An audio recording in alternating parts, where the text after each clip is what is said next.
Light weight బంగారు diamond ఆభరణాలు, వందల రకాల డిజైన్స్ ఏవైనా ధర మాత్రం ఒక్కటే.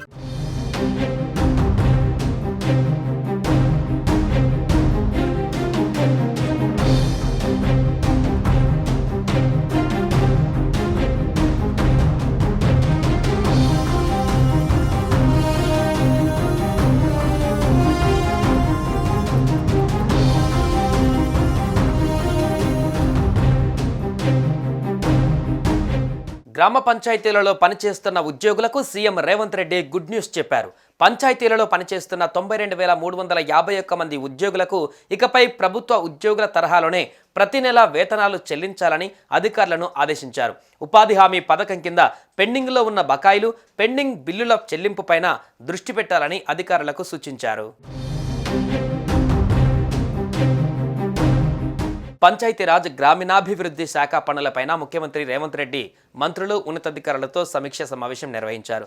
ఈ సమావేశంలో మంత్రులు కోమటిరెడ్డి వెంకటరెడ్డి, సీతక్క, కొండ సురేఖ, ప్రభుత్వ సలహాదారులు కేశవరావు, వేం నరేందర్ రెడ్డి, మాజీ మంత్రి జానారెడ్డి, ప్రభుత్వ ప్రధాన కార్యదర్శి శాంతికుమారి, ఇతర ఉన్నతాధికారులు పాల్గొన్నారు. పంచాయతీలలో పనిచేసే ఉద్యోగులకు వేతనాల కింద ప్రతి నెల 116 కోట్లు చెల్లించాల్సి ఉంటుందని, ఈ చెల్లింపులలో ఆలస్యం లేకుండా స్పష్టమైన విధానాన్ని అనుసరించాలని పంచాయతీరాజ్, ఆర్థిక శాఖ అధికారులను సీఎం రేవంత్ రెడ్డి ఆదేశించారు. ప్రత్యేక నిధిని ఏర్పాటు చేసి గ్రామస్థాయి ఉద్యోగుల జీతాలను ప్రతి నెల చెల్లించాలని అన్నారు. గత ఏప్రిల్ నుంచి జరిగిన ఉపాధి పనులకు సంబంధించిన బిల్లులను చెల్లించాలని చెప్పారు.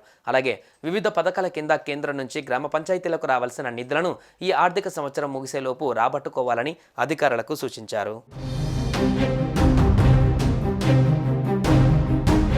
ఈ జీతాల చెల్లింపులో ఆలస్యం జరగకుండా స్పష్టమైన విధానం అనుసరించాలని పంచాయతీరాజ్, ఆర్థిక శాఖ అధికారులను సీఎం ఆదేశించారు. గ్రీన్ ఛానల్ ద్వారా వీరికి జీతాలు చెల్లించాలని సూచించారు. అలాగే మహాత్మా గాంధీ జాతీయ గ్రామీణ ఉపాధి హామీ పథకం కింద కూలీలకు ఇచ్చే బిల్లులను సకాలంలో చెల్లించాలని సీఎం ఆదేశించారు. గతేడాది ఏప్రిల్ నుంచి దాదాపు 1.26 లక్షల ఉపాధి పనులు జరిగాయని, వీటికి సంబంధించిన మొత్తం బిల్లులను త్వరలో చెల్లించాలని అధికారులకు సూచించారు. కేంద్రం నుంచి పంచాయతీలకు విడుదలయ్యే నిధులు ఎప్పటికప్పుడు గ్రామాల అభివృద్ధికి కేటాయించేలా చర్యలు తీసుకోవాలని స్పష్టం చేశారు. సుమన్ టీవీలో మీ పర్సనల్ అండ్ బిజినెస్ ప్రమోషన్స్ కోసం కింది నెంబర్కి కాంటాక్ట్ చేయండి.